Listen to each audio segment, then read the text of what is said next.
अथ मंत्रपाठः।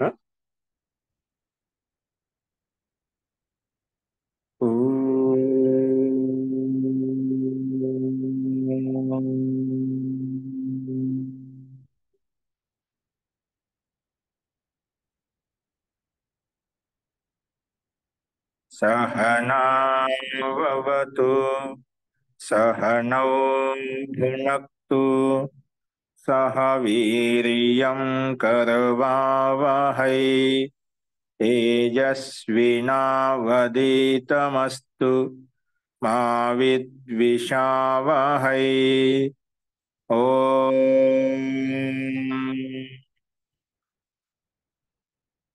शांति शांति शांति।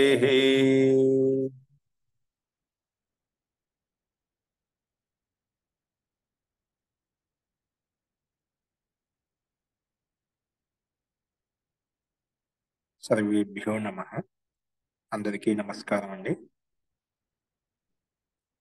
మనము వేదాంత దర్శనంలో 1వ అధ్యాయంలో 4వ పాదం చేస్తున్నాము। అందులో నిన్న మనము 17వ సూత్రం వరకు మనం చెప్పుకున్నాం। మనకు ప్రసంగం ఒకటే నడుస్తుంది। ఈ సృష్టికి రచయిత ప్రకృతి కాదు, పరమాత్మే తీసుకోవాలి। ప్రకృతి ఉపాదాన కారణంగానే ఉంటుంది, కానీ నిమిత్త కారణం మాత్రం పరమాత్మే తీసుకోవాలి। ప్రకృతి కారణమే కానీ ఉపాదాన కారణమే, అది నిమిత్త కారణం కాదు, స్వతంత్ర కారణం కాదు అనే విషయాన్ని ప్రస్తావించడం కొరకు, అంటే ప్రకృతి యొక్క కర్తృత్వ శక్తిని తొలగించడం కొరకే మన రకరకాలుగా సూత్రాలతోటి ఉపనిషత్తు యొక్క వాక్యాలతోటి మనం ప్రస్తావించుకుంటూ వస్తున్నాం అన్నమాట। ప్రకృతికి స్వతంత్ర కర్తృత్వం లేదు, అది పరమాత్మ యొక్క ఆధీనంలో ఉంటూ అది సృష్టి అభివ్యక్తం చేయబడుతుంది అనే విషయాన్ని మనం భిన్న భిన్న రకాలుగా చెప్పుకుంటున్నాం। నిన్న అంతిమంలో ప్రకృతికి కర్త పరమాత్మ అని చెప్పడానికి మనం అనేక దృష్టాంతాలు చెప్పుకున్నాము। జగత్ వాచిత్వ, జగత్ శబ్దం లేకపోయినప్పటికీ కూడా ప్రయోగించకపోయినప్పటికీ జగత్ వాచక శబ్దాలు ఏవైనా కూడా అక్కడ మనకు అది పరమాత్మ యొక్క వాచకమే తీసుకోవాలని చెప్పుకున్నాం। అక్కడ జగత్ వాచక శబ్దం కర్మ శబ్దం ప్రయోగించబడింది, కానీ కర్మ శబ్దం అది జగత్ వాచక శబ్దంగా భావించి మనం ఆ ప్రకృతికి ఆధారము నిమిత్త కారకుడు ఆ పరమాత్మ తీసుకోవాలి, జీవాత్మ కాదని చెప్పుకున్నాం। ఆ సందర్భంలో ప్రకృతి కాదని చెప్పుకున్నాం। ఆ సందర్భంలో మళ్ళీ పూర్వపక్షమే ఆక్షేపించా అంటే, లేదండి జీవాత్మ ఇప్పుడు పరమాత్మని తీసుకోవాలి, అన్నిటికీ ఆధారము జగత్కి కర్తృత్వ రూపంలో చైతన్యవంతమైనటువంటి జీవాత్మకు తీసుకోవచ్చు కదా, లేదా ముఖ్య ప్రాణంకు తీసుకోవచ్చు కదా అని చెప్పి పూర్వపక్షి ఆక్షేపించాడు। అలా ఆక్షేపించడం నా అలాగా జీవాత్మని తీసుకోనికి లేదు, ముఖ్య ప్రాణం కూడా తీసుకోనికి లేదు। ఎందుకంటే ఆ విషయంలో తద్ వ్యాఖ్యాతం, అది వ్యాఖ్యానించుకున్నాం, అది మనం వ్యాఖ్యానించుకున్నాము। ఏ రకంగా వ్యాఖ్యానించుకున్నామంటే అక్కడ మనకు ఉపాసనలో త్రైవిధ్య ఉపాసనలో భిన్నత్వం వస్తుందన్నమాట, ఏది చేయాలనేది అక్కడ దోషయుక్తం అవుతుంది। అలాగే ఇక్కడ కూడా జీవాత్మన ముఖ్య ప్రాణమా లేదా పరమాత్మ అని చెప్పి ఇక్కడ కూడా కర్తృత్వంలో మనకు త్రైవిధ్య దోషం వస్తుంది। కర్తృత్వ త్రైవిధ్య దోషాత్, కర్తృత్వంలో జీవాత్మ తీసుకోవాలా, ముఖ్య ప్రాణం తీసుకోవాలి, లేదా పరమాత్మ తీసుకోవాలా। నిన్న అనంత గారు అడిగినట్టు ఇక్కడ ఈ వాక్యంలో ఇక్కడ ఇది సూత్రే తు ఉపాసన త్రైవిధ్యే ఇది సూత్రే తు ఉపాసన త్రైవిధ్యే త్రైవిధ్య దోష నిరాకృత। అక్కడ మనకు ఆ సందర్భంలో ఈ ఉపాసనలో త్రైవిధ్యంలో అంటే 3 రకాల ఉపాసన, జీవాత్మ చేసుకున్న, ప్రకృతికి చేసుకున్న, పరమాత్మ చేసుకున్న అన్నట్టుగా అక్కడ 3 రకాల సందేహ వృత్తి ఉత్పన్నమైంది। దానికి పరమాత్మే అందరికి ఉపాసించదగిన వాడని చెప్పి అక్కడ ప్రమాణీభూతంగా చెప్పుకున్నాం, అక్కడ నిరాకరించుకున్నమాట విషయాన్ని ఒకటే ప్రస్తావించుకున్నాం। అలాగే ఇక్కడ కూడా కర్తృ త్రైవిధ్య దోషాత్ కూడా ముఖ్య జీవాత్మ తీసుకోవాలా, ముఖ్య ప్రాణం తీసుకోవాలా, పరమాత్మ తీసుకోవాలన్నట్టుగా ఆ రకంగా దోష ప్రసక్తి ఉత్పన్నమవుతుంది। కర్తృ త్రైవిధ్య దోషాత్ వేదితవ్య త్రైవిధ్య దోష ప్రసంగాచ, త్రైవిధ్య దోష ప్రసంగం ఉత్పన్నమవుతుంది కాబట్టి ఇక్కడ ఆత్మ శబ్ద మనం చెప్పిన పైన శ్రేష్ఠి అంటే ఒక శ్రేష్ఠ వ్యక్తి, స్వైర్భుంక్తే యథావా స్వాహ శ్రేష్ఠనం భుంజంతి ఏవమేవ ఏష ప్రజ్ఞ ఆత్మ. ఇక్కడ ప్రజ్ఞ ఆత్మ ఏకవచనం ఉంది, అందుకే ఆత్మ శబ్ద ఏకవచనే.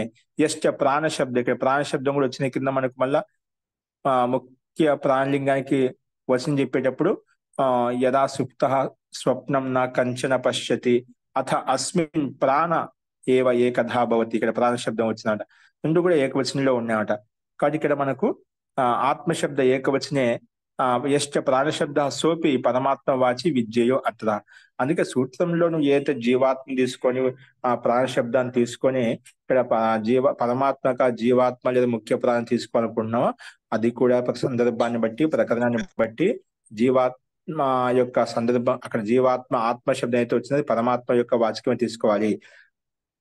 ముఖ్య ప్రాణశబ్దం ఏదైతే వచ్చిందో అది కూడా పరమాత్మ యొక్క వాచకమే తీసుకోవాలి. అది కూడా పరమాత్మ యొక్క వాచకమే, జీవాత్మ యొక్క వాచకం కాదు, ప్రాణవాచకం కాదని చెప్పి ఈ రకంగా విషయాన్ని మనం ప్రస్తావించుకున్నాం అనమాట. అది ముఖ్య సందర్భం. ఇక్కడ మనకు ముఖ్య ప్రాణం అంటే ఏమిటి, ముఖ్య ప్రాణం ఎందుకు తీసుకోవాల్సి వచ్చింది? ప్రాణం అంటే ప్రాణమే కదా, ముఖ్య ప్రాణం ఎందుకు అంటున్నాం? ఎందుకంటే ఇలా ఎందుకు చెప్పబడిందంటే ముఖ్య ప్రాణం ఎందుకు అంటున్నాం అంటే, ఇప్పుడు ప్రాణము, అపానము, వ్యానము, ఉదానము, సమానం అని చెప్పి ప్రాణానికి 10 రకాలు విభేదం చేసుకుంటాం కదా. ముఖ్యంగా 5 భాగాలు చేసుకున్నాం, 5 ఇంకా భాగాలు చేసినప్పుడు 10 భాగాలు అయిపోతాడు. నాగ, క్రికల, ధనంజయ, దేవదత్త అని చెప్పి ఈ రకంగా మొత్తం 10 అవుతాయట. ప్రాణ, అపాన, వ్యాన, సమాన, ఉదాన, క్రికల, దేవదత్త, ధనంజయ అని ఇంకోటి ఉంది, కూర్మ. ఆ రకంగా 10 రకాలుగా మనకు విభాగాలు ఉన్నాయి. అందులో ఇవన్నీ దేని మీద ఆధారపడి ముఖ్య ప్రాణం మీద, ప్రాణానికి ఇవన్నీ 10 భాగాలు చేశాం అనమాట. అందుకే ముఖ్య ప్రాణము అది తీసుకోవాలి. ఇప్పుడు అపానం తీసుకోవద్దు, ఉదానం తీసుకోవద్దు, వ్యానం తీసుకోవద్దు, ఇవి ప్రాణం కదా. అంటే మనకి వ్యానం అని చెప్పామనుకో అది కూడా ప్రాణం కదా, ఉదానం చెప్పి అది కూడా ప్రాణమే, ప్రాణంలో ఒక భాగం కదా అది కూడా. అందుకే అవి తీసుకోకుండా ఇక్కడ ముఖ్య ప్రాణం తీసుకున్నాం. అందుకే వెన్నిట్లో అది ముఖ్యమైనది కాబట్టి అందుకే ముఖ్య ప్రాణలింగా. అది కూడా జీవాత్మ యొక్క లక్షణాలు కనిపిస్తున్నాయి, ముఖ్య ప్రాణం యొక్క లక్షణాలు కనిపిస్తున్నాయి కాబట్టి అది తీసుకోవచ్చు. పరమాత్మని తీసుకోవాలని పూర్వపక్ష ఆక్షేపించినప్పుడు దానికి తద్వ్యాఖ్యాతం, అది వ్యాఖ్యానించుకున్నామని చెప్పి ఈ రకంగా ప్రస్తావన. అందుకే ముఖ్య ప్రాణ శబ్దాన్ని ఇక్కడ ప్రయోగించబడింది. కానీ ఇక్కడ ముఖ్య ప్రాణ శబ్దమైనా జీవాత్మ అయినా అది కూడా పరమాత్మ యొక్క వాచకమే తీసుకోవాలి. ఇది ఈ సందర్భం కాదు. ఆ విషయాన్ని ప్రస్తావించినప్పటికీ కూడా ఇక్కడ పరమాత్మ యొక్క వాచకమైన ప్రకరణను బట్టి తెలుస్తుంది అని చెప్పి ఇదే విధంగా అర్థం చేసుకోవాలన్నట్టుగా ఈ 17వ సూత్రం యొక్క అభిప్రాయాన్ని ఈ రకంగా వ్యక్తం చేశారు మహర్షి వేదవ్యాస్. వేదతవ్యుడు అంటే తెలుసుకోదగిన వాడు కదా గురుజీ. వేదితవ్య అంటే కర్తృ తైవిధ్య దోషాత్ వేదితవ్య, ఈ రకంగా దోషం వస్తుందని చెప్పి అర్థం చేసుకోవాలి. త్రైవిధ్య దోష ప్రసంగాచ, మూడు రకాల దోష ప్రసక్తి ప్రసంగం ఉత్పన్నం అవుతుంది కాబట్టి వేదం తెలుసుకోవాలనేది. ఈ రకంగా విషయాన్ని మనం ప్రస్తావించుకున్నాం అనమాట. ఇంకా సందేహాలు ఉన్నాయి ఇక్కడ మహోదయ? ఇక్కడ మీరు ఇప్పుడు తత్ర ప్రకరణే అంటే ఈ 17లో తత్ర ప్రకరణే జీవలింగం ముఖ్య ప్రాణలింగం విద్యతే తస్మాన్నత్ర పరమాత్మ మంతవ్య అని చెప్తున్నారు కదా మహోదయ. అంటే ముఖ్య ప్రాణలింగం పరమాత్మగా తీసుకోవద్దు అంటున్నాడా మహోదయ ఇక్కడ? ఇంతవరకు పూర్వపక్షి చెప్పామంట. ముందు మనం గతంలో గతసూత్రం చెప్పినారా, ఇదంతా ప్రకృతికి స్వతంత్ర కాదు, పరమాత్మే, ప్రకృతి కాదని చెప్తున్నాం కదా. అవి స్వతంత్ర కాదు, పరమాత్మ తీసుకోవాలి. పరమాత్మ లాగా జీవాత్మ కూడా ఉంది, జీవాత్మ తీసుకోవచ్చు కదా. చూడు ప్రమాణం చూపిస్తున్నాను, జీవలింగం ఉంది, ముఖ్య ప్రాణలింగం ఉంది, దానికి ఉదాహరణ నేను చూపిస్తాను అని చెప్పి పూర్వపక్షి ఈ రకంగా చెప్పాడు. అందుకే జీవాత్మ తీసుకోవాలి అక్కడ, లేదా ముఖ్య ప్రాణం తీసుకోవాలి, పరమాత్మ తీసుకోకూడదు. ఈ రెండు జీవలింగం ఉంది, ముఖ్య ప్రాణలింగానికి లక్షణాలు కనిపిస్తున్నాయి కాబట్టి మనకు ఇక్కడ ఈ ప్రమాణ కౌశిక బ్రాహ్మణంలో ఉన్నటువంటి 19-20 అంశం వచనం చెప్పుకున్నాం ఇక్కడ.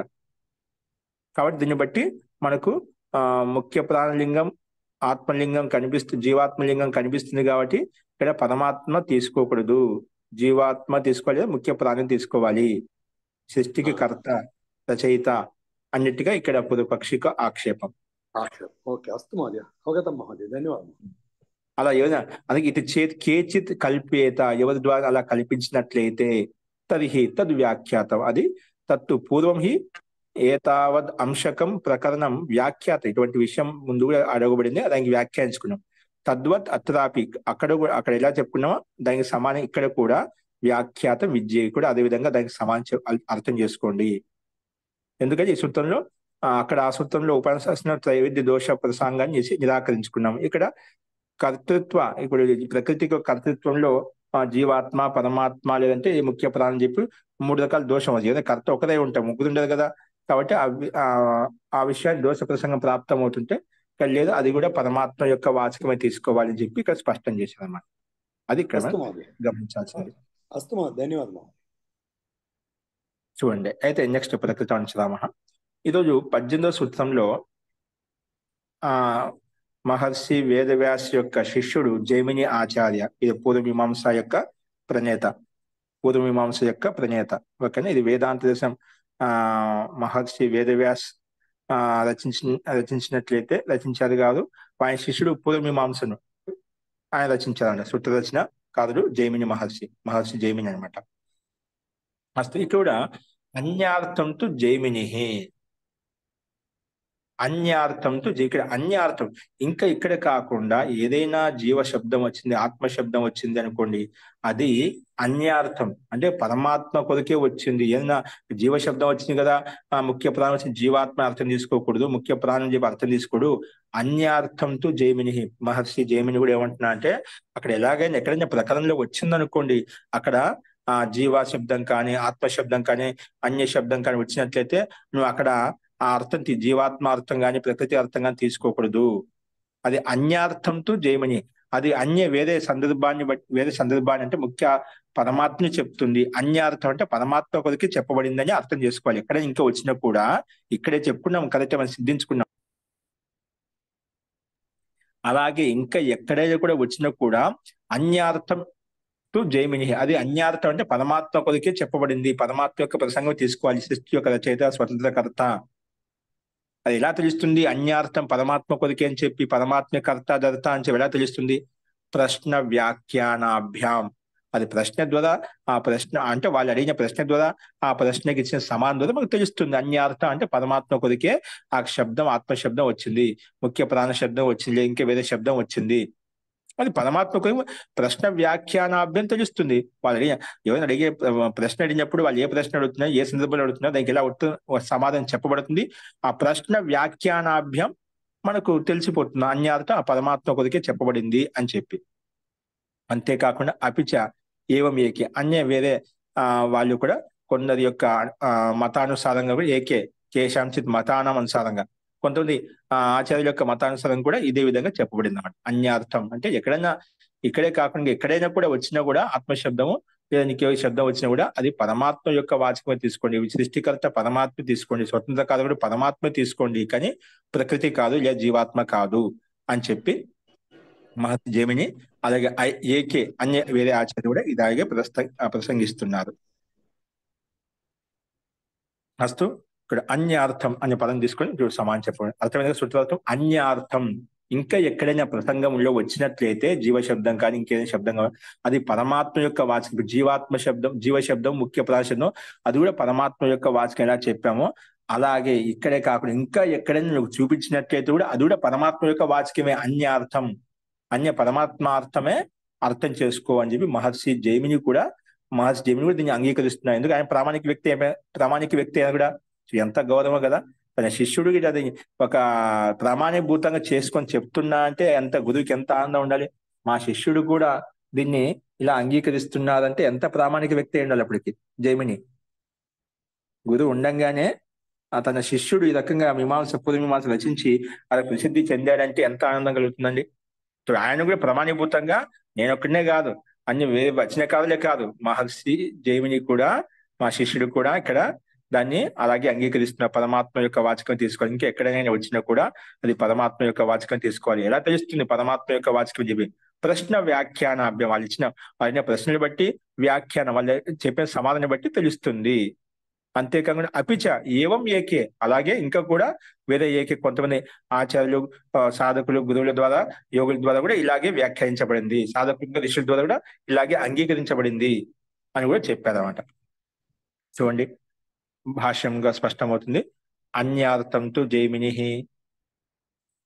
అత్ర ప్రకరణే యత్ కిమపి అన్యత్ లింగం సందిహ్యతే. ఇక్కడ ఇప్పుడు జీవ శబ్దానికి, జీవలింగానికి ఉదాహరణ చూపించారు, ప్రాముఖ్య ప్రాణలింగం ఉదాహరణ చూపించారు. అలాగా ఇంకా ఎక్కడైనా కూడా యత్ కిమపి అన్యత్ లింగం సందిహ్యతే, ఇక్కడ జీవలింగం, ముఖ్య ప్రాణలింగం వచ్చింది కదా, అలాంటి ఇంక ఎక్కడైనా కనిపించినట్లయితే అక్కడ ఎక్కడైనా ఇలాగ ఇక్కడ సందేహం వచ్చినట్టు అక్కడ సందేహం ఉత్పన్నమైనట్లయితే యత్ కిమపి అన్యత్ లింగం సందిహ్యతే తత్ నా సందేహం, ఎక్కడ ఇలాగే సందేహం ఉత్పన్నమైనట్లయితే అది సందేహించొద్దు.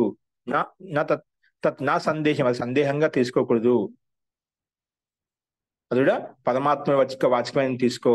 ఎందుకంటే అస్తు తత్ర జీవ కథనం అప్పి, ఒకవేళ అనుకుందాం అస్తు తత్ర జీవ కథనం అప్పి, ఎక్కడైనా ప్రసంగంలో లింగం అలా కనిపించిన జీవ కథనమే ఉంది, జీవ ప్రకరణమే ఉంది అనుకుందాం. అయినప్పటికీ కూడా జీవ కథనం అప్పి కింటు తత్ నా స్వసాధనార్థం, ఒక జీవ ప్రసంగం వచ్చినా కూడా ఆ జీవాత్మ యొక్క వర్ణనం చేస్తూ కూడా అది కూడా పరమాత్మ కొదికి చెప్పకూడదు. జీవాత్మ యొక్క వర్ణనం చెప్పామంటే కూడా అది స్వ సాధనార్థం. ఒక్కోసారి మనం ఒక విషయాన్ని చెప్పాలంటే వేరే ఉదాహరణలు తీసుకొని చెప్తామండి. అది వేరే ఉదాహరణ తీసుకున్నామంటే అది వేరే వాళ్ళ గురించి చెప్పబడిందని కాదు తాత్పర్యం. దాన్ని ఆ ఉదాహరణ తీసుకుని ఆ ముఖ్య విధానాన్ని చెప్తున్నామట. అదేవిధంగా పరమాత్మను నిరూపించడం కొరకు ఒకసారి జీవాత్మను వివరించాల్సి వచ్చినప్పుడు జీవాత్మ గురించి వివరించినా కూడా ఆ జీవాత్మ యొక్క వర్ణనం అయినప్పటికీ కూడా అది ఆ జీవాత్మ వర్ణనం కూడా కేవలం జీవాత్మ కొరకు వర్ణించడం లేదు, అది కూడా పరమాత్మ కొరకే వర్ణిస్తున్నాము. అది అర్థం చేసుకోవాలి, ఆ సందర్భాన్ని బట్టి, ప్రకరణను బట్టి. అది ఇక్కడ చెప్పాడు. అస్తు తత్ర జీవకథనం అప్పి, జీవకథనం ఉన్నప్పటికీ కూడా, జీవాత్మ యొక్క వర్ణన ఉన్నప్పుడు కూడా కింటు తత్ నా స్వ సాధనార్థం, అది జీవాత్మ చెప్పడం ముఖ్య ఉద్దేశం కదా, అక్కడ పరమాత్మ చెప్పడం ముఖ్య ఉద్దేశము. అందుకే తత్ నా స్వ సాధనార్థం, స్వ సాధన సిద్ధికి కొరకు, జీవాత్మ సిద్ధి కొరకు కాదు, అది పరమాత్మ సిద్ధి కొరకే. అపితు అన్యార్థం అస్థితి జైమిని ఆచార్యో మన్యతే. అపితు ఇంకా అన్యార్థం అస్తి అంటే వేరే తత్వం కొరకు, అంటే వేరే పరమాత్మ గురించి చెప్పడం కొరికే ఇది ఇలాగా చెప్పబడింది, ఆత్మశబ్దం చెప్పబడింది, వేరే శబ్దం చెప్పబడింది అని ఎవరంటున్నారు? జైమిని ఆచార్యో మన జైమిని ఆచార్య కూడా, మహర్షి జైమిని ఆచార్య కూడా దాన్ని అలాగే స్వీకరిస్తున్నారు. ఇప్పుడు అదే అని చెప్పి ఎలా తెలుస్తుంది మనకు? ప్రశ్న వ్యాఖ్యానాభ్యాం ప్రశ్నాత్ తద్ వ్యాఖ్యానాచ స్పష్టతే హి తత్ర అంటే ప్రశ్న ద్వారా తదు ఉస్క వ్యాఖ్యానం ద్వారా స్పష్టంగా మనకి అర్థమవుతుంది. ఏంటి తత్ర ఎలాగంటే అక్కడ తద్యత, దానికి ఉదాహరణ చూపిస్తున్నమాట. క్వా ఏష ఏతద్ బలాకే పురుషో అశయిష్ట క్వా వా ఏతద్ అభూత్ కుత ఆగాత్ ఇది ప్రశ్న. ఇక్కడ బాలాకి, హే బాలాకే ప్రశ్నించామట. హే బాలాకే క్వా పురుషో అశయిష్ట, ఈ పురుషుడు ఎక్కడ నిద్రపోతున్నాడు? క్వా ఏతద్ అభూత్, ఎక్కడ ఉత్పన్నమయ్యాడు? కుత ఆగత, ఎక్కడి నుంచి వచ్చాడు? అలాగా ఆ జీవాత్మ గురించి చెప్పుకుంటున్నాం. ఇక్కడ జీవాత్మ యొక్క సందర్భం, ఆ పురుషుడు ఎక్కడి నిద్రపోతున్నాడు, ఆ పురుషుడు ఎక్కడ ఉత్పన్నమయ్యాడు, ఆ పురుషుడు ఎక్కడి నుంచి వచ్చాడు, ఇక్కడ మన సందర్భం స్పష్టంగా ఉంది, జీవాత్మ గురించి మనం మాట్లాడుకుంటున్నాం అని చెప్పి. ఇది ప్రశ్న. ఈ సందర్భంలో మన ప్రశ్న కలిగిందన్నమాట. దానికి ఉత్తరం దానికి సమాధానం చెప్తున్నాడు. యదా సుప్త స్వప్నం నా కంచన పశ్యతి అథ అస్మిన్ ప్రాణ ఏవ ఏకధా భవతి స యదా ప్రబుధ్యతే ఏతస్మాత్ ఆత్మనః ప్రాణాః యథాయతనం విప్రతిష్టంతే అని చెప్పి ఇక్కడ సమానం చెప్పాడనమాట. అంటే ప్రశ్న అడిగారు, ఈ ఆత్మ, హే బాలాకే క్వా ఏష ఆత్మ పురుషో ఆశయిష్ట, ఈ పురుషుని ఈ ఆత్మ ఎక్కడ నిద్రపోతుంది, ఎక్కడి నుంచి ఉత్పన్నమైంది, ఎక్కడి నుంచి వస్తుంది, ఇలాగా ప్రశ్నించాడు అనమాట. దానికి సమాధానంగా ఎప్పుడు నిద్రపోతుందో, సుప్త స్వప్నం, నా నిద్రపోతు స్వప్న ఎటువంటి కళ కనదో అప్పుడు ఆ సమయంలో అథ అస్మిన్ ప్రాణాః ఏవ ఏకధా భవంతి, ఈ ప్రాణంలోనే అన్ని ఇంద్రియాలను కూడా సమాహితమై ఉంటాయి. అంటే ఈ ఆత్మలోనే సమాహితమై ఉంటాయి, అంటే ఇక్కడ పరమాత్మలో సమాహితమై ఉంటాయి. ఎందుకంటే సుషుప్తి మోక్షసు బ్రహ్మరూపత అంటారు కదా. సుషుప్తిలో బాగా నిద్రపోతున్నప్పుడు ఆ జీవాత్మ బ్రహ్మలో ఐక్యమే ఉంటుంది, బ్రహ్మరూపత అండి. అంటే ఆ నిద్రపోయేటప్పుడు బ్రహ్మలో లీనమవుతుంది చెప్పడం ముఖ్య ఉద్దేశం. ఇక్కడ ఆత్మ ప్రసంగాన్ని చెప్తూ కూడా ఆ నిద్రపోతున్నప్పుడు ఈ ఆత్మ ఎక్కడ ఉంటుంది, బ్రహ్మలో లీనమై ఉంటుంది, బ్రహ్మాత్మలో లీనమై ఉంటుంది చెప్పడం ముఖ్య ఉద్దేశం అంట. ఇక్కడ ఆ జీవాత్మ సందర్భం కదా అని జీవాత్మ తీసుకోకూడదు ఇక్కడ. అందుకే సా యదా ప్రబుద్ధ్యతే, అలాగే నిద్రపోతున్నప్పుడు కాకూడదు, అది ఎప్పుడు జాగ్రత్త అవస్థలో ఉన్నప్పుడు జీవాత్మ.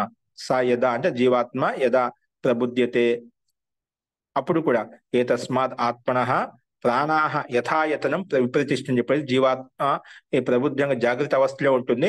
ఈ ఇంద్రియాలని కూడా తనకు తాను స్వకర్తవ్య కర్మల్లో విప్రతిష్ట అంటే యథాయతనం, ఎవరికి ఏ ఇంద్రియానికి ఏ కర్తవ్య కర్మలు ఉన్నాయో ఆ కర్తవ్య కర్మలు లీనమవుతాయన్నమాట.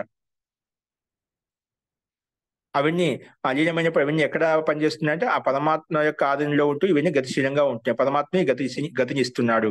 ఈ రకంగా అన్నిటికీ ఆధారం పరమాత్మే అని చెప్పడం ముఖ్య ఉద్దేశం. ఇక్కడ జీవాత్మ ప్రసంగం చెప్పినప్పటికీ కూడా ఆ జీవాత్మను ఆధారం చేసుకుని ఆ పరమాత్మను ఉల్లేఖిస్తున్నాం, అది ఇక్కడ అర్థం చేసుకోవాలి అని చెప్పి ఇక్కడ ప్రశ్న వ్యాఖ్యానం ద్వారా మనకు అర్థమవుతుంది. ఇక్కడ అన్య అర్థం అంటే పరమాత్మ కొరికే చెప్పబడింది, జీవాత్మ కొరకు కాదు. ఇలాంటి ప్రసంగాలు ఎక్కడ వచ్చినా కూడా సందేహపడకూడదు, అది పరమాత్మ యొక్క వాచకం అని చెప్పి అర్థం చేసుకోవాలి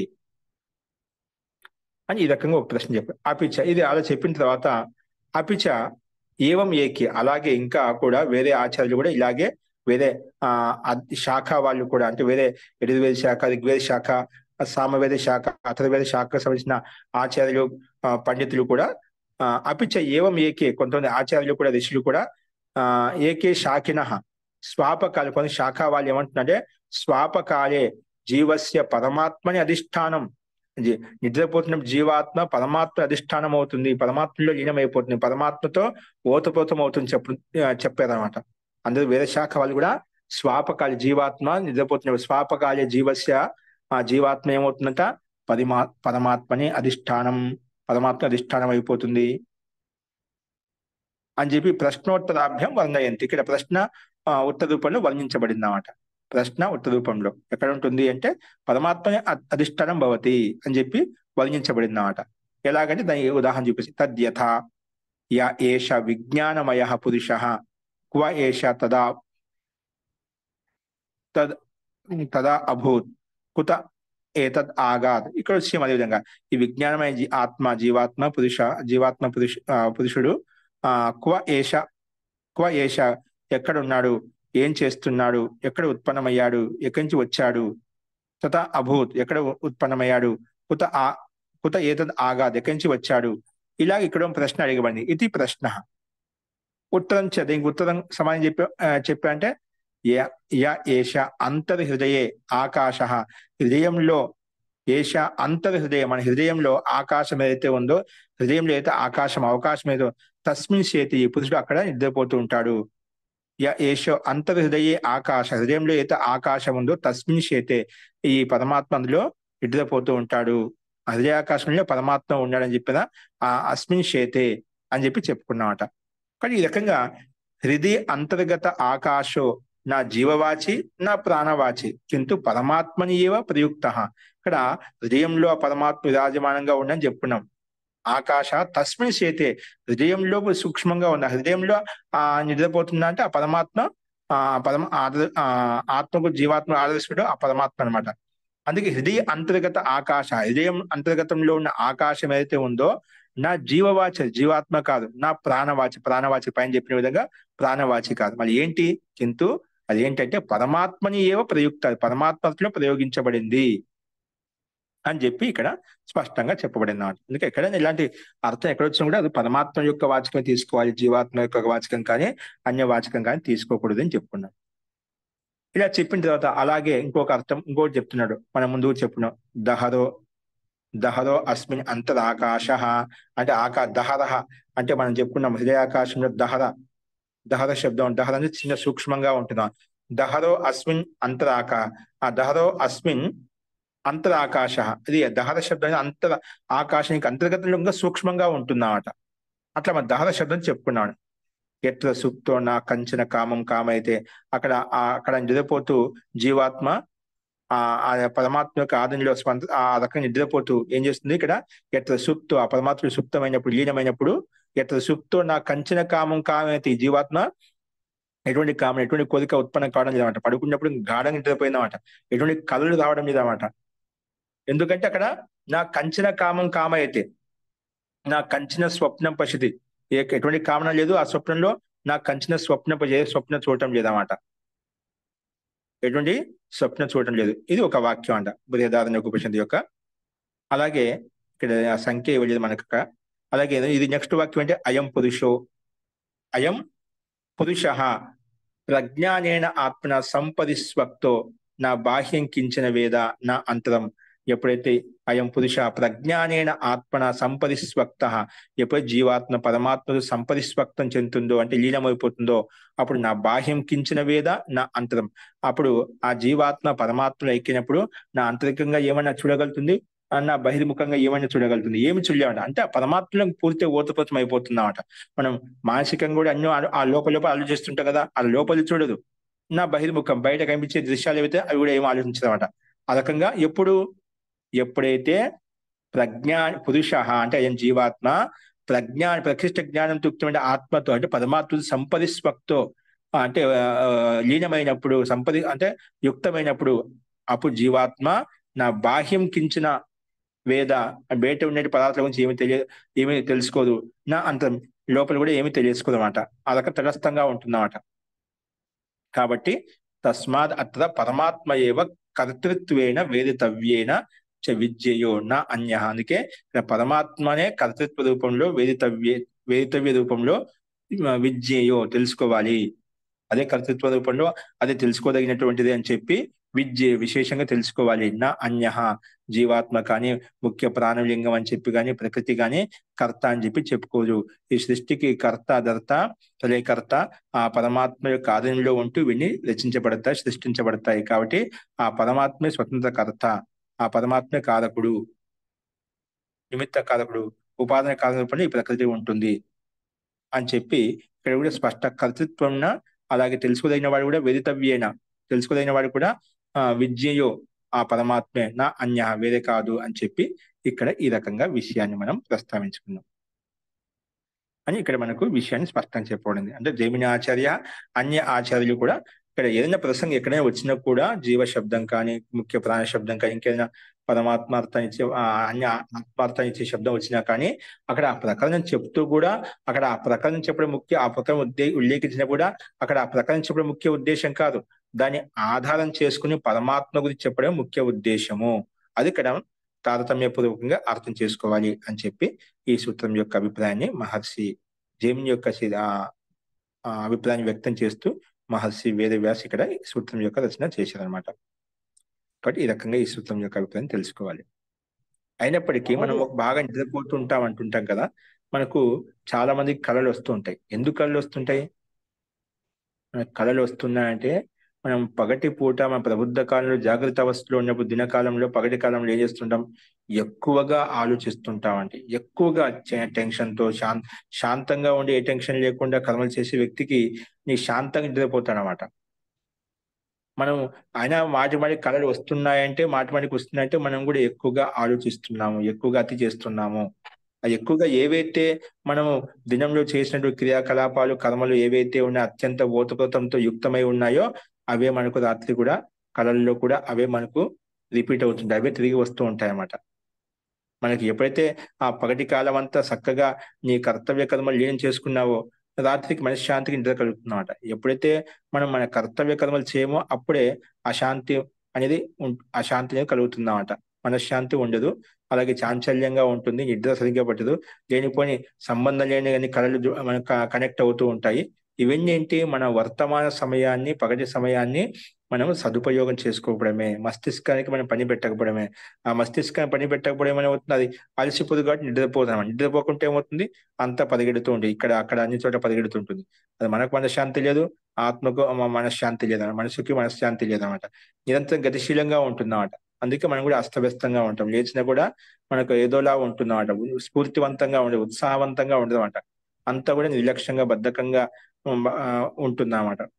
కాబట్టి మనము ఈ విషయాన్ని యథార్థంగా సమయాన్ని సదుపాయం చేసుకుంటూ మనము శాంత స్థితితో ఉంటూ మన కర్మలు చేసినట్లయితే మనకు కూడా శాంతమైన స్థితి కలుగుతుంది. స్వప్నాలు తక్కువగా వస్తాయి, కళలు తక్కువగా వస్తాయి అన్నమాట.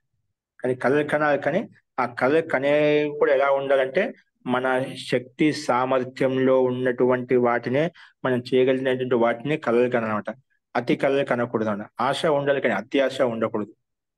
కాబట్టి ఇవన్నీ మన కళలు అలా వస్తున్నాయంటే ఎక్కువగా మనం దినంలో చేసినటువంటి క్రియాకలాపాలు, వార్తలు, దృశ్యాలు, శ్రవణాలు ఏవైతే ఉన్నాయో ఇంద్రియం ద్వారా ఏవైతే చూస్తున్నాం పంచ జ్ఞానేంద్రియముల ద్వారా అవన్నీ కూడా అవే మనకు కారణము. నిద్ర రాకపోవడానికైనా నిద్ర రావడానికైనా కూడా. కాబట్టి మనం చేసే కర్మలను బట్టి విచారణ బట్టి మనకు ఆ స్థితిగతి ఉంటుంది, గాఢ నిద్ర కలుగుతున్నాడు. ఎప్పుడు గాఢ నిద్ర ఉంటుందో అక్కడ పరమాత్మలో ఐక్యం ఉంటాయి, ఐక్యంగా ఉంటాం. కాబట్టి ఎక్కడైనా సందర్భం వచ్చినా జీవాత్మ సంబంధి పరమాత్మ అన్ని ప్రకృతి సంబంధి అక్కడ కూడా అంటే జీవాత్మ పరమాత్మ యొక్క ప్రకరణలో అది కూడా పరమాత్మ యొక్క వాచకమని తీసుకోవాలి. సృష్టికి ఉత్పత్తి ప్రకరణంలో అనేది స్పష్టంగా ఇక్కడ మహర్షి వేదవ్యాస్ చెప్పారు. మహోదయ, ఇప్పుడు అనంత గారు మనం చెప్పండి. ఇప్పుడు మనకి గాఢ నిద్రలో మనం అంటే సుషుప్తి అవస్థలో మనం పరమాత్మలో లీనమవుతున్న అయి ఉంటాము అనేది ఒక వ్యాఖ్యానమే గాని అది జీవాత్మ దాన్ని ప్రత్యక్షంగా అనుభవతివా మహోదయ? అనుభూతి కలుగుతుందండి, కలుగుతుంది. కానీ బాగా నిద్రపోయానని ఎందుకు అంటున్నాను అంటావా లేదా? అది ప్రత్యక్ష అనుభూతి కదా మనకు.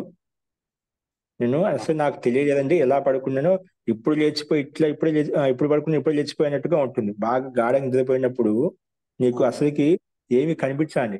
లేకపోతే మనకి గాఢ నిద్ర లేనప్పుడు స్వప్నాలతో కళలతో అర్ధ నిద్రపోయినప్పుడు ఏమవుతుందంటే ఆ రాత్రి గడవడం చాలా కష్టంగా ఉంటుంది. ఏంటండి ఇది తెల్లారకుండా ఇంకా ఎంతసేపు పడుకున్నా కూడా అయిపోకుండా అన్నట్టుగా ఉంటుందన్నమాట. అది గాఢంగా నిద్రపట్టిన వ్యక్తికి ఇప్పుడే పడుకున్నా ఇప్పుడే లేచినట్టుగా ఉంటుంది, ఎప్పుడు క్షణాలు జరిగిపోయి ఉంటుంది అన్నమాట.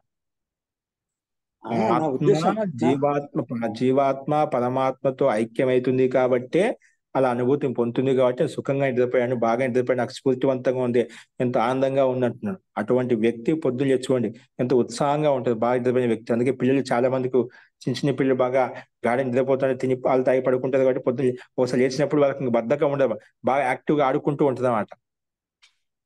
అవును మహోదయ.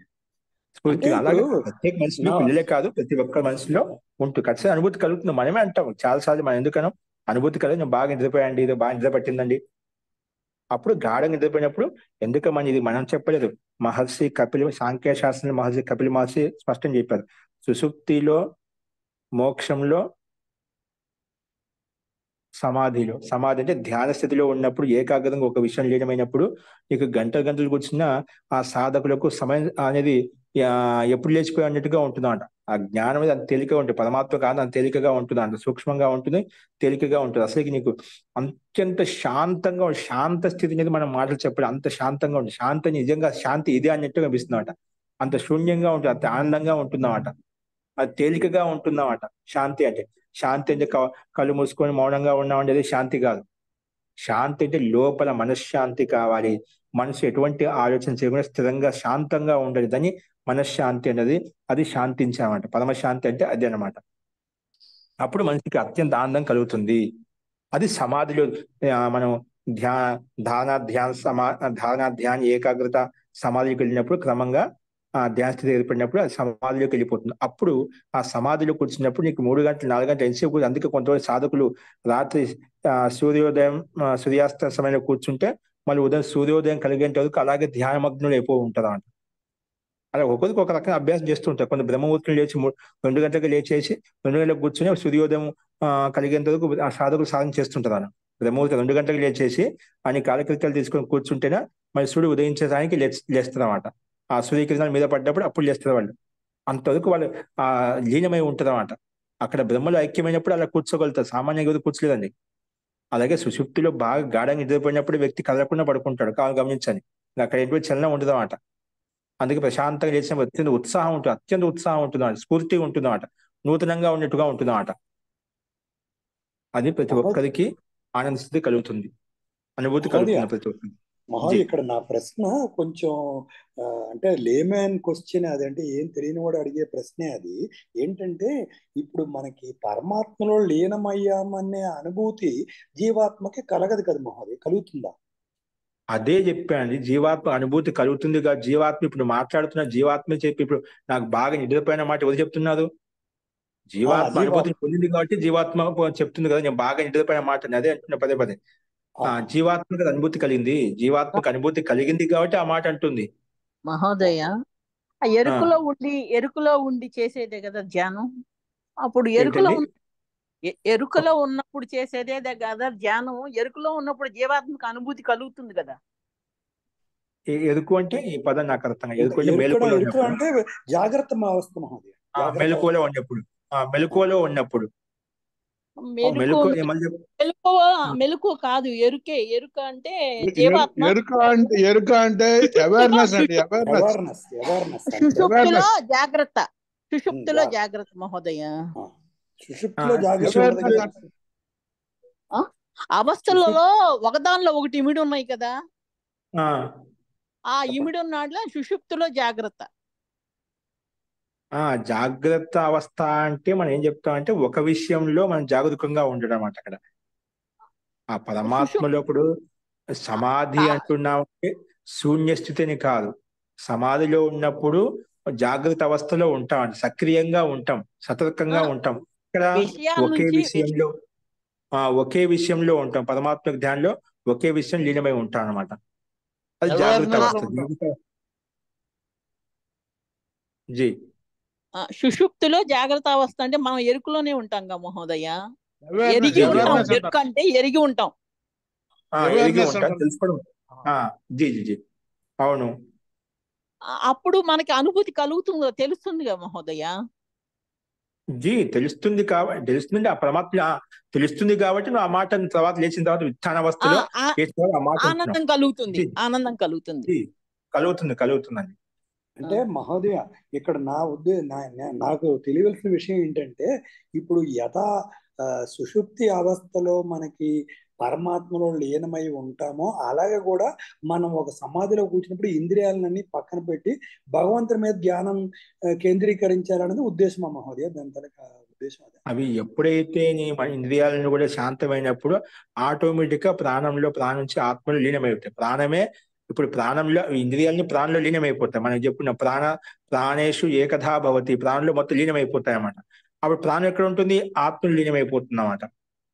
ప్రాణానికి ఆత్మకి అత్యంత నికట సంబంధం, అత్యంత దగ్గర సంబంధం ఉంటుంది అన్నమాట.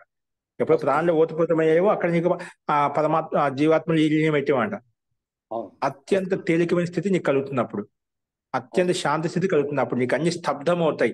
నీ శరీరం అంతా, బాడీ అంతా నిలబడిపోతుంది అన్నమాట. ఒక నసనాడి కూడా పనిచేస్తున్నట్టుగా నీకు అనిపించాలంట. నువ్వు పూర్తి నీ శరీరం అని చెప్పి నా బాహ్యం కించిన పరిస్థితి నా అంతరం, లోపల శరీరంలో ఉండే వాళ్ళ గతివిధి కూడా నీకు తెలియదు అన్నమాట. ఇప్పుడు శరీరంలో రక్తాలు ఆడుతున్నప్పుడు నీకు లోపల గతివిధి ఏం తెలుస్తుంది? మనం ఒకసారి ఏదో మనం లోపల మనము కంఠంలో మానసికంగా చేసినప్పుడు మనసులో అంతరంగా ఏదో ఒక ఆలోచన విచారణ వస్తూ ఉంటున్నాం, శాంతంగా ఉన్నాము, ఏదో ఒక అనుభూతి కలుగుతున్నమాట. కానీ ఎప్పుడైతే ప్రాణంలో ఏకమైపోతామో, ఆ ప్రాణం జీవాత్మలో ఏకమైపోతుందో నీకు లోపల బయట ఏమీ బోధపడదు అన్నమాట. అంత శాంతంగా ఒకే విషయం పరమాత్మలో ఐక్యమైపోతాం. ధన్యవాదాలు. ఆ ఆనందానుభూతిలో ఆనందం లీనమైపోతాయి అన్నమాట. ఆ స్థితి ఖచ్చితంగా జీవాత్మ అక్కడ. అదే అనుభవం ద్వారా మనకు తెలిసింది, ఖచ్చితంగా అనుభూతి కలుగుతుంది, దాని సందేహం లేదు. ప్రత్యక్షంగా అనుభవం ద్వారా చెప్పినటువంటి విషయం ఋషులు మహర్షులు మనకు అలా ప్రతి ఒక్కరు రియలైజ్ చేసుకోవచ్చు.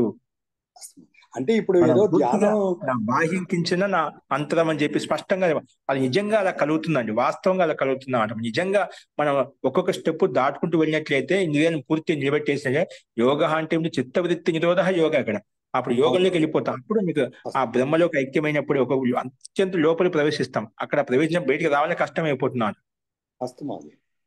అందుకే ఏదో మన 5 నిమిషాలు 10 నిమిషాలు కూర్చొని చేస్తుంది కదా, కనీసం న్యూనాథ అర్ధగంట అట్లా కనీసం 1 గంట ప్రతి ఒక్కరు అనివార్యంగా కూర్చోవాలి. న్యూనం అప్పుడు ఒక స్థితి ఏర్పడుతుంది అన్నమాట. అప్పుడు మహతి ఆనందం కలుగుతుందన్నమాట. అలా కూర్చొని ఒక ఆలోచనలు వచ్చినా నెట్టుతూ ఉంటాం, తోసేస్తుంటాం, మళ్ళీ తొలగిస్తుంటాం, మళ్ళీ తొలగిస్తుంటాయి. అక్కడ చేయంగా ఏమవుతుందంటే ఒక స్థిరపడినప్పుడు అక్కడ లోపలికి వెళ్తుంది.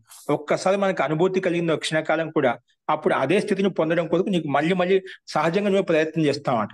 నీకు స్వతహా ప్రవృత్తి కలుగుతున్నావు, స్వతహా ఇలాంటి స్థితిని పొందాలి, ఇలా ప్రయత్నించాలి. నీకు మార్గం తెలుస్తున్నావు. చేయంగా అభ్యాసం చేస్తున్నావు, నేను ఎక్కడ తప్పు చేస్తున్నావు, ఎక్కడ పొరపాటు చేస్తున్నావు, ఎక్కడ నేను ఏ రకంగా లోపలికి ప్రవేశించగలుగుతావు, ఏ రకంగా చేస్తావు. నువ్వు మనసుతో నువ్వు పోట్లాడుతావు, మనసుతో నువ్వు యుద్ధం చేస్తావు అన్నమాట. ఏ రకంగా మనసు నేను నిలబెట్టుకోగలుగుతున్నా, ఏ విధంగా మనసు అనేది స్థాయిగా స్థిరంగా ఉండటం లేదని చెప్పి ఇవన్నీ మనకు అభ్యాసం అనేది మన కళ్ళు మూసుకొని శాంతంగా ఆసన స్థిరపరచుకొని మనం కూర్చొని చేస్తున్నట్లయితే మనకి ఇవన్నీ మనకు లోపల ఉండే ఆంతరిక కలహాలు ఏమొస్తున్నాయి అడ్డపడుతున్నాయని మనకని తెలుస్తాయి. అలా చేయంగా మనకు మన స్థిరపడుతుంది. అత్యంత సహజంగా అండి, మనకు చిన్న టెక్నిక్ లాగా ఏదో తెలిస్తే మనకు అది సహజంగా ఎలా చేసుకుంటూ పోతామో గణితం లాగా అన్నిటిగా మన లోక చిన్న దాటుకుని వెళ్ళిపోవడానికి చిన్న స్థితి అనమాట. ఆ స్థితి దాటుకోమంటే నేను ఎవరు అప్పుడు అంత సహజంగా వెళ్ళిపోదు, ఇంత సింపుల్ దాటుకుపోయినట్టుగా ఉంటుందన్నమాట. అది మన చుట్టే ఉంది, పక్కనే ఉంది, కానీ మనం దాటలేకున్నాం. దాని రహస్యాన్ని యొక్క గ్రంథిని ఓపెన్ చేసుకోలేకపోతున్నాం అన్నమాట. ఎందుకంటే అక్కడ చూడటం లేదు, మనకు కళ్ళు కప్పుకపోయి ఉన్నాయి. ఏంటివి? మనలో ఉండే అవిద్య అంధకారంతో, మన సాంసారిక కామనలతోటి, సాంసారిక కోరికలతోటి మన కళ్ళు కప్పిబడి ఉన్నాయి. కాబట్టి ఆ మార్గం ఎదురుగా ఉంటూ చూడకుండా పోతున్నాం. కళ్ళు మోసుకొని ఉన్నాం, మనం కళ్ళు తెలుసుకొని లేవన్నమాట.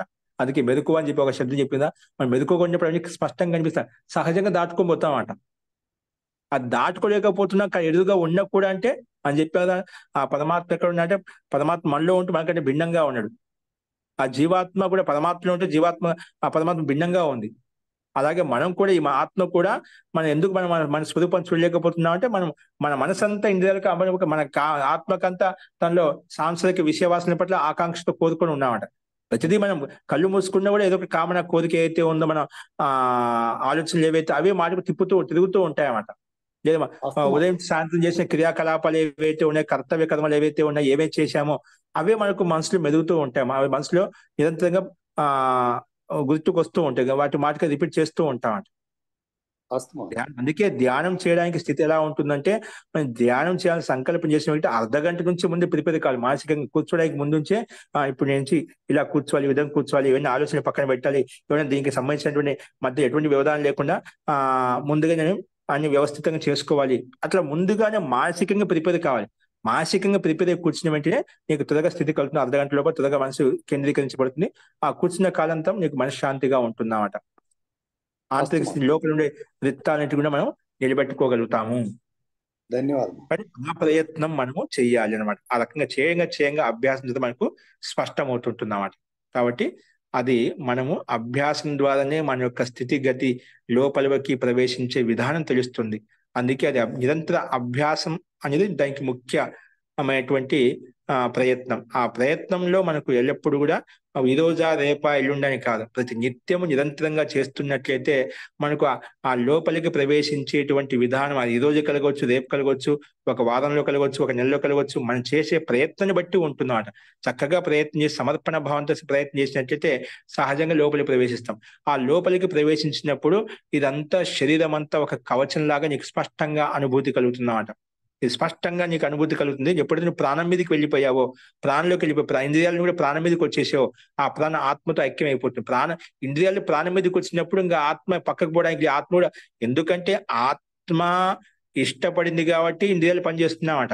ఎప్పుడైతే ఇంద్రియాలను పక్క తప్ప ఆత్మతో ఏకీభావం చెందాయో అప్పుడు ఆత్మ ఎక్కడికి పోలేదు అనమాట. జీవాత్మ ఎక్కడికి, అప్పుడు ప్రాణశక్తి ఆత్మతో ఐక్యమైపోయి అత్యంత శాంతి స్థితి ఉంటుంది. అతను స్వరూపంలోకి వచ్చేస్తున్నామట. స్వరూపంలోకి వచ్చినప్పుడు ఎంత నీ శరీరం అంతా ఢాంచా అంత అయితే ఒక కవచం లాగా వస్తుంది. అసలు నా స్వరూపం ఇది, నేను ఏం చేస్తున్నా, ఎక్కడ ఆలోచిస్తున్నాను అని చెప్పి మనకే అందులో కలుగుతున్నాడు. ఆ అనుభూతిని చాలా సేపటి వరకు నీకు అలాగే ఉంటుందన్నమాట. ఆ శరీరం నుంచి బయటకు వచ్చిన తర్వాత కూడా నీకు ఆ కంచె అనుభూతి నుంచి పక్కకు రాలేవు అనమాట. అంతసేపు నీ దగ్గర అలాగే ఉంటుందన్నమాట. అత్యంత స్తబ్ద స్థితి నీలో ఉత్పన్నమవుతుంది. ఆ స్థితి నీలో రావాలి. ఇంకా ఎప్పుడు నా బాహ్యం కించిన నా అంతరం కించిన వేద అన్నట్టుగా ఉండాలి. అట్లాంటి స్థితి ఎప్పుడైతే ఏర్పడుతుందో అప్పుడు మనకు పరమశాంతి, ఆత్మ యొక్క అనుభూతి ఎలా ఉంటుందో తెలుస్తుంది. ఇది సామాన్యమైనటువంటి ఒక ధ్యాన స్థితి యొక్క ఒక చిన్న రూపం అన్నమాట. ఒక సెకండ్ కాని వచ్చిన రూపం. అది నిరంతరంగా సమాధిలోకి వెళ్ళిపోతే దాన్ని మాటలు చెప్పలేమట. ఒక్కసారి ఈ జన్మల అనుభూతి కలిగిన వ్యక్తి ఇంకా జన్మాంతరకు మళ్ళీ సంసారంలో బంధింపబడింది. ఒకవేళ జన్మ ఉన్నా కర్మల కారణంగా జన్మ తీసుకుంటున్నా కూడా మరి తిరిగి సంసారం తిరిగి, ఎందుకు ఈ ఒక అనుభూతి ఉంది కదా, అనాది వాసన సంస్కారాలు బలపూర్వకంగా ఉన్నాయి కాబట్టి ఆ సంస్కారం మనం మాటికి వేధిస్తున్నామట. మనం వద్దనుకుంటాం, మళ్ళీ అది తప్పు చేస్తున్నాం, వద్దనుకుంటున్నాం, మళ్ళీ అక్కడికి వెళ్తున్నాం, వద్దనుకుంటున్నాం, మళ్ళీ అన్ని క్రియాకలాపాలు అవే చేస్తున్నామట. ఉంది, కోరిక ఉంది, కానీ ఆ సంస్కారం యొక్క ప్రాబల్యం అత్యధికంగా ఉంది కాబట్టి దానిలో మళ్ళీ మునిగిపోతున్నాం, పైకి లేస్తున్నాం, మునిగిపోతున్నాం అట. అలాగే ఒక మంచి సంస్కారం, ధ్యాన సంస్కారం, సమాధి సంస్కారం, పరమాత్మ లీనమైనటువంటి సంస్కార అనుభూతి కూడా ఒక్కసారి ఒక సెకండ్ కాలం కలిగిందంటే ఈ అనుభూతి ముందు ఇప్పుడు నువ్వైతే సాంసారిక క్రియాకలాపాల యొక్క సుఖ దుఃఖాలు ఏవైతే ఉన్నాయో వాటిని అన్నిటిని ఒకేసారి తొలగించేస్తావు. దీనికంటే ఉత్తమమైనది, ఉన్నతమైనది అని చెప్పి నీకు అనుభూతి కలుగుతున్నమాట. ఆ ఒక్క అనుభూతి, అందుకే ప్రతి వ్యక్తి ఎవరైనా కూడా అనుభూతిని పొందవచ్చు. దానికి ఆయుతో అవస్థతో సంబంధం లేదు, ఆడాపు మొగ అని చెప్పి సంబంధం లేదు. నీ మనసు నిర్మలంగా ఉండి స్వచ్ఛంగా ఉండి సమస్త కావాలని వదిలేసి త్యాగభావంతో నేను పరమాత్మను ఐక్యం కావాలని దృఢ సంకల్పంతో నువ్వు నిరంతరంగా ధ్యానం చేసినట్లయితే ఆ సెకండ్ కాలంలో వచ్చే అనుభూతి మీ సంసారంలో కామనలు, ఉత్కృష్ణ కోరికలు ఏవైతే ఉన్నాయో ఆ అనుభూతి ముందు ఇవన్నీ చాలా అతి సామాన్యంగా కనిపిస్తాయన్నమాట. అప్పుడు ఇంకా దాన్ని తిరిగి చూడమాట, తిరిగి కన్నెత్తుకు చూడమాట. అంత అనుభూతి నీకు ఆ ధ్యానం వల్ల కలుగుతుందన్నమాట. బట్ దానికోసం ప్రయత్నించాలి. అందుకే జన్మాంతర వరకు మళ్ళీ ఎన్నికి తిరిగి చూడు. అందుకే ఈ జన్మ ఒక అనుభూతి కలిగినా కూడా మనకు అనుభూతి సహాయం చేసుకుని మాటికి అదే ప్రయత్నం చేస్తుండే. అలా ప్రయత్నం చేయడం వల్ల మనకు అన్ని ఉత్తమ కర్మలు చేస్తాం కాబట్టి పాపకర్మలు చేయము. ఆ పాపకర్మలు ఎంతవరకు ఉన్నాయో అవన్నీ తొలగిపోతాయి నిదానంగా జీవనంలో ఉన్నంత వరకు. తొలగిపోయిన తర్వాత మనకు డైరెక్ట్ గా మోక్షము వచ్చేస్తుందన్నమాట. అంటే దాన్ని నిరోధించుకుంటూ కష్టాలను సహించుకుంటూ, ఎందుకంటే కర్మలు చేసిన తర్వాత ఆ పాపకర్మ అనుభవించాల్సిందే, సహించాల్సిందే అవన్నీ. కానీ సహించుకోగలుగుతావు. సహించుకుంటూ నువ్వు ముందు కర్మలు చేసుకుంటూ ముందుకు వెళ్ళిపోతావన్నమాట. కాబట్టి మనకు చేసిన కర్మ ఎలాగ చేసాం దాన్ని మనం తప్పుకోవడం లేదు. ఆ కర్మలు మనకు ఇప్పుడు మోక్షం కలిగినా కూడా ఏదైనా కర్మలు అవశిష్టంగా ఉంటే దాన్ని మనం సరి చేసుకోవాల్సిందే. అక్కడ సరిచేక దాన్ని పక్కన పెట్టేసి నేను అక్కడికి పోయి వచ్చేస్తా మళ్ళీ వచ్చి అనుభవిస్తేస్తా అట్లా ఉండదు అన్నమాట. ఒకవేళ నీకు అనుభూతి కలిగింది కాబట్టి ఇంకా అక్కడికి మళ్ళా పాప కర్మలకు అవకాశం ఉండదు. ఆ చేసిన కర్మలు ఏవైతే ఉన్నాయో తొలగిపోతూ ఉంటాయి. నిదానంగా కొన్ని కష్ట సుఖాలు వస్తుంటాయి. అందుకే పెద్ద పెద్ద సాధకులను చూస్తుంటామని, పెద్ద పెద్ద యోగులను చూస్తుంటాం. ఎప్పుడు పాపాలు చేయలేదు, జీవితాంతంలో పరోపకార సేవా కర్మలు మనం విలీనం అయిపోయారు. కానీ వాళ్ళకి అంతిమావస్థలో చాలా కష్టంగా వ్యతీతమవుతుంది. అనారోగ్యంతో, పశ్చాత్తాపంతో. అలాగే మంచి మంచి సాధకులు వాళ్ళు బాధపడినటువంటి ఘటనలు మనం ఎంతో చూస్తున్నారు. సాధకులు చూస్తుంటామట. వాళ్ళు అన్ని మంచి పనులు చేశారు జీవితం అంతా, కానీ గత జన్మలు చేసిన కర్మలు ఉన్నాయి కదా, అవి శరీరాన్ని బాధిస్తున్నాయి, పీడిస్తున్నాయన్నమాట. అవి తొలగిపోతున్నాయన్నమాట. అందుకు వాళ్ళకి తెలిసామాట. అందుకే వాళ్ళు ఎంత కష్టం వచ్చినా కష్టం సహజంగా ఆనందంగా సహిస్తూ ఉంటాం. నేను చేసిన కొన్ని కర్మలు అలా ఉన్నాయి, అవి తొలగిపోతున్నాయి. పోతే మళ్ళీ వచ్చే జన్మకి ఇటువంటి మళ్ళీ ఈ అవశిష్టంగా ఉండవు, కర్మలు అవశిష్టంగా ఉండవు. మళ్ళీ వచ్చే జన్మలో ఉత్తమంగా ఎటువంటి పాప కర్మలు లేనటువంటి ఉత్తమ శరీరాన్ని, ఉత్తమైనటువంటి ఆయు తీసుకొని నేను మళ్ళీ పరమాత్మలో ఐక్యమైపోయి పరమాత్మ యొక్క ఆనందాన్ని పొందగలుగుతాను, అలాగే మోక్షాన్ని పొందగలుగుతాను అనే స్థితి వాళ్ళకి తెలుసు అనమాట. అనుభూతి కలుగుతుంది అన్నమాట. చేసిన కర్మలు నాకు వస్తున్నాయని చెప్పి వాళ్ళు సహజంగా ఆనందంగా అనుభూతి చేస్తాడు. వాళ్ళు నాకు ఈ కర్మలు చేసి ఇలా కష్టం వచ్చి ఎప్పుడు బాధపడదామట.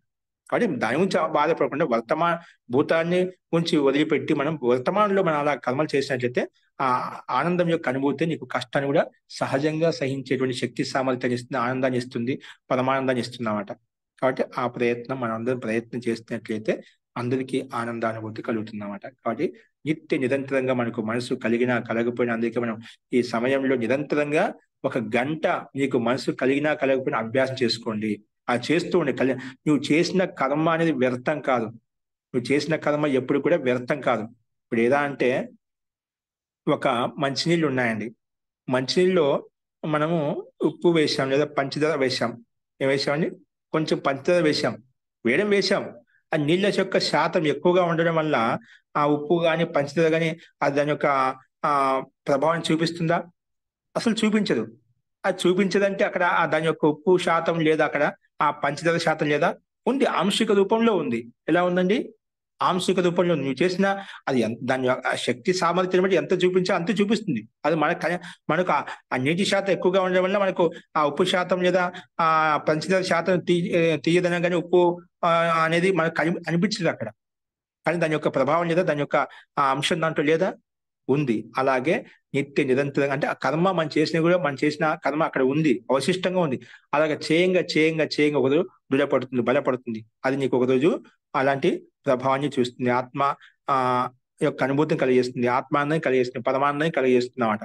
అలాగే చేసిన కర్మలు ఎప్పుడు వ్యర్థం కాదు. నాకేం కలగలేదే, మనసు కలగడం లేదని చెప్పి ఎందుకు కూర్చోవాలి, ఎందుకు టైం వేస్ట్, ఎందుకు అనుగోపం చేసుకుందాం అనుకున్నాం. లేదు, పరమాత్మ సమయం కేటాయించాము, అది పరమాత్మకి అంకితం, నాది కాదన్నమాట. పరమాత్మకు 1 గంట సమర్పించుకున్న సాయంకాలం సంధ్యా సమయంలో, ఉదయం ప్రాతకాల సమయం, సూర్యోదయ సమయంలో అది ఆ పరమాత్మ కేటాయించాలి. నువ్వు నీ ఇష్టం, అదే సమయం కాదు. నీకు అనుకూలమైన సమయంలో బ్రహ్మముహూర్తం కానీ సమయంలో కానీ అంతకన్నా రాత్రిపూట కానీ నీకు అనుకూలమైన సమయం ఈ సమయం కేవలం 1 గంట అర్ధ గంట పరమాత్మ గురించి కేటాయించాలి. అది ఏమైనా నాకు ఎంత కష్టం వచ్చినా ఆ సమయంలోకి వెళ్ళి పరమాత్మ గురించి ఆలోచిస్తాను. అలా ఒక దృఢ సంకల్పం పెట్టుకుని ఒక వ్రతం పెట్టుకోండి. ఆ వ్యక్తికి అన్ని కూడా అనుకూలిస్తాయి, త్వరలో అనుకూలిస్తాయి, అన్ని సిద్ధిస్తాయి. ఏది కూడా నీకు అసాధ్యం అంటే కాదండి. ఎటువంటి కష్టాలు ఉన్నాయి వర్తమాన జీవితంలో అవి సహజంగా తొలగించుకోగలుగుతావు. అలాగా మన మీద మనకు నమ్మకం ఉండాలి, తర్వాత పరమాత్మ మీద నమ్మకం ఉండాలి. మన మీద మనకు నమ్మకం లేకపోతే పరమాత్మ మీద నమ్మకం వస్తుంది. అందుకే ముందు నాస్తికుడు ఎవరయ్యా అంటే ముందు మన మీద మనకు నమ్మకం లేనివాడు నాస్తికుడు అనమాట. మనకు ధ్యానంలో కూర్చుంటే మనకు మనసు కలుగుతుంది కలవదు అనేది మనకి నమ్మకం లేదు, మన మీద నమ్మకం లేదు, విశ్వాసం లేదు, మనకి లక్ష్యం లేదనమాట. మనకు పరమాత్మని పట్టుకుంటాం, ఆత్మని పట్టుకుంటాం. అందుకే నేను కూర్చోవాలి, నేను పట్టుదలతో నేను చేయాలి, సాధించాలి.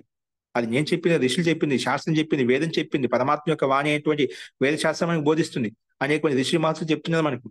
నేను కూడా పొందాలి. అలా దృఢ సంకల్పం తీసుకునే ప్రయత్నం చేసినట్లయితే మనకు కూడా అతి త్వరలో రేపు వచ్చి ఏదో వస్తుంది ఏదో వచ్చి అనుకుని ఇప్పుడే వచ్చేస్తుందన్నమాట. అది త్వరలో వచ్చేస్తుంది. దానికి నా కాల నియమం వామదేవ దిశ. దీనికి కాలం అంటూ లేదన్నమాట.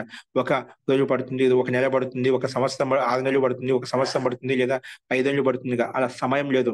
నువ్వు ఏదో సమర్పణ చేసుకుని ఈ రోజు నీకు ఆ పరమాత్మకు అనుభూతి కలుగుతున్నాడు. నువ్వు సమర్పణ కానప్పుడు నీకు 1 సంవత్సరం 2 సంవత్సరం జన్మాంతరం బట్టిన కూడా అలాగే ఉంటుందన్నమాట. ఆ సంస్కార ప్రాబల్యం అలా ఉంటుంది. ఇంకా విరక్తి కలుగుతుందన్నమాట. ఎంత చేసి నాకు రాలేదు అండి, రాదేమో నాకు అన్నట్టుగా ఇదంతా ఇదే వ్యర్థము లేదు, పరమాత్మ లేడు, ఇదంతా ఏదంతా అన్నట్టుగా మనకు ఇంకా నాస్తికత ఎక్కువైపోతుందన్నమాట. నమ్మకం, విశ్వాసం అనేది అత్యంత అనివార్యము. శబ్ద ప్రమాణం మీద, ఋషుల మీద మనకు నమ్మకం అత్యంత అనివార్యం. అలా చేసినట్లయితే నిజంగా జీవితంలో అత్యంత ఈ అంటే ఈ జన్మలో ఉంటూనే మనం జన్మ సార్థకం చేసుకోవచ్చు, అత్యంత ఆనందానుభూతిని పొందవచ్చు. అందుకే పూర్తి సమర్పణ, అంకిత భావన, నిరంతరంగా సాధన అనేది అత్యంత అనివార్యం. అలాగే అందరూ ప్రయత్నం చేస్తూ ఉండి జీవితంలో మనం నిజంగా సహజంగానే ఆ పరమాత్మ యొక్క అస్తిత్వాన్ని, పరమాత్మ యొక్క అనుభూతిని మనం పొందగలుగుతాం.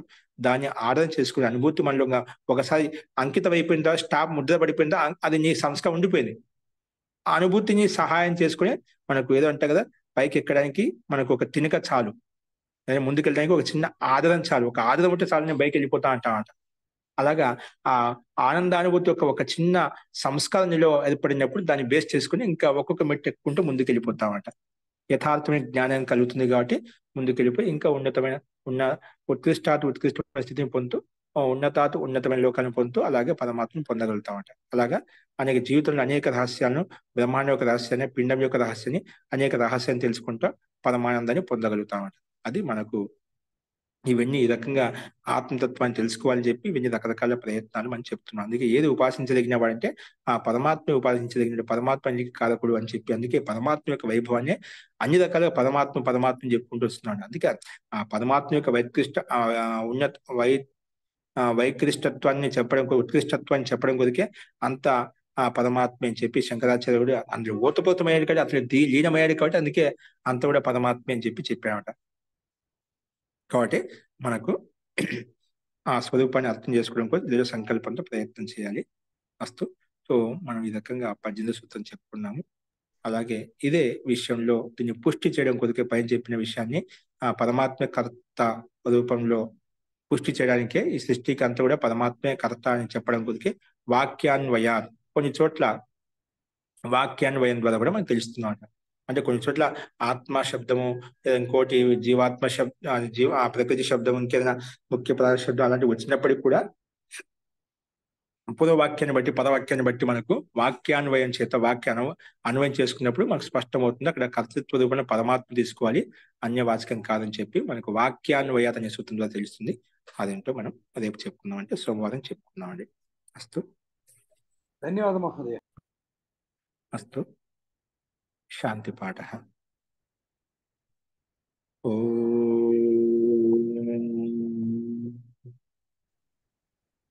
సర్వే భవంతు సుఖినః, సర్వే సంతు నిరామయాః, సర్వే భద్రాణి పశ్యంతు, మా కశ్చిత్ దుఃఖభాగ్ భవేత్.